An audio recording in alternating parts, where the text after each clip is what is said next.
me quedo sin vacaciones. Se me ocurrió que podría visitar Canadá para ver in situ si es tan progre como cuentan o qué, y que en esta época será mucho más fresco. Pues no ha habido manera. Y lo hice todo con tiempo. Pagué las tasas de la visa turista, renové el pasaporte, presenté el informe médico y el extracto del banco con dinero suficiente para 7 días. Envié la foto y huellas dactilares pagando la tarifa biométrica. Y cuando me llevo el certificado policial sin causas pendientes, me saltan con la huella de carbono. Y es así que la llevo fatal. En el siglo XXI hubiese podido visitar Montreal, pero ahora entiendo que un país necesite saber quién entra, cómo y para qué. Pero ya os digo yo que la protección de datos no es progreso. Hola, soy Bárbara Vara y mis pronombres personales son yo, mi, me, conmigo. Y los tuyos también, y lo sabes.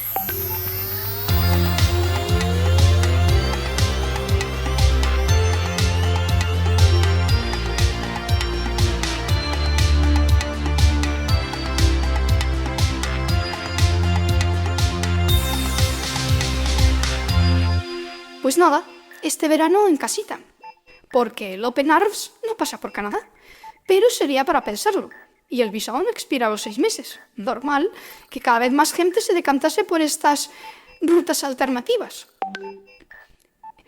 En la España de 2023, el número de indocumentados empezaba a ser alarmante, y ¿que hay muchos irregulares? Pues se regularizan y desaparecen de la estadística. Magia. La mesa del Congreso presentó una proposición de ley para la regularización extraordinaria de 500.000 sin papeles, un tercio de ellos menores. Esta proposición de ley se basaba, como no, en la Agenda 2030 y en el Pacto de Marrakech. La intención de este pacto, de nuestro capítulo 10, es enriquecer nuestras sociedades para contribuir al desarrollo sostenible. ¡Sorpresa! Que aunque no tenga que ver, lo suyo es acelerar la implementación de la agenda. Con los 17 objetivos cumplidos, este pacto ya no haría falta. Claro, si erradicamos la pobreza, el riesgo de desastres, el clima cambiático y todas las formas de violencia, nadie necesita abandonar su país de origen. Y todo esto con mucha perspectiva de género, empoderando a los migrantes y a las migrantes, y reconociendo su independencia y liderazgo como agentes de cambio. Que muy bonito todo, pero como el avestruz, los poderes públicos y sus voceros parece que metían la cabeza bajo tierra para no ver las consecuencias.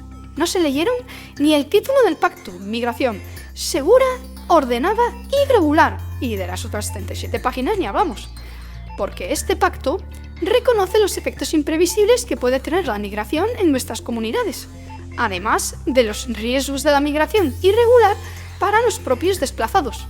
Defiende la soberanía nacional de cada país para aplicar sus políticas migratorias y se compromete a gestionar las fronteras de manera que se garantice la seguridad de los estados y, por supuesto, acabar con la impunidad de las redes de traficantes, castigando el delito del tráfico ilícito de personas. Para empoderar a los nuevos vecinos, estos deben cumplir la legislación nacional y respetar las costumbres del país de acogida. Pues aquí, haciendo el avestruz. La señora Inchaurondo, referente del periodismo y modelo de humanidad, nos recordaba que nuestra sociedad solo podría brillar acogiendo a quien venga a aportar su talento, cruce como cruce nuestra frontera. Silvia Reina, ¿cómo lo sabes? No conocemos a quien entra de forma ilegal. Son menores. A ver, algún transedad puede entrar, yo ahí no me meto. ¿Qué edad tienen? No se trata de xenofobia, se trata de legalidad o ilegalidad. Yo no conozco a ningún español racista. Bueno, sí, este sí que lo era. Para Sabino Arana, fundador del PNV, la española era una raza degenerada, afeminada e inferior. Pero bueno, aparte del nacionalismo vasco, nada. A ver, igual el nacionalismo catalán. El que fuera presidente de la región catalana, Quim Torra, sí que dijo que los castellanoparlantes eran bestias. Igual son demasiados casos aislados. A ver si va a tener razón Silvia. De hecho, la única región que se negó a coger talento fue la catalana. Bueno, y el Ayuntamiento Socialista de Fuenlabrada, que no quería construir el nuevo centro de acogida allí. ¿Por qué allí, precisamente?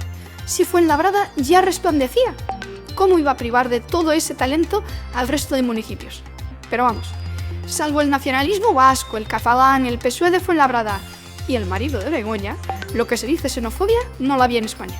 A ver, algún que otro caso aislado de turismofobia. Para algunos colectivos, el turismo masivo degrada nuestros barrios.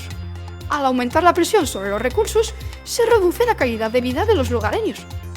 Así que, desde las instituciones se tomaron medidas como la tasa turística para desalentar a los turistas problemáticos o la eliminación de licencias de alquiler de apartamentos para evitar un efecto llamada de veraneantes. Por su parte, los ciudadanos organizaron diferentes protestas pacíficas contra el turista invasor, acosando a los guiris que se dejaban su dinero en nuestras terrazas. ¿Y eso es pacífico? Sí, las pistolitas eran de agua, que no estamos hablando de machetes, que en plena ola de calor también se agradece el chorrito. Con pistolitas de agua en la frontera nos iría mucho mejor, y si no estamos mejor, no es progreso. Hasta pronto, aquí.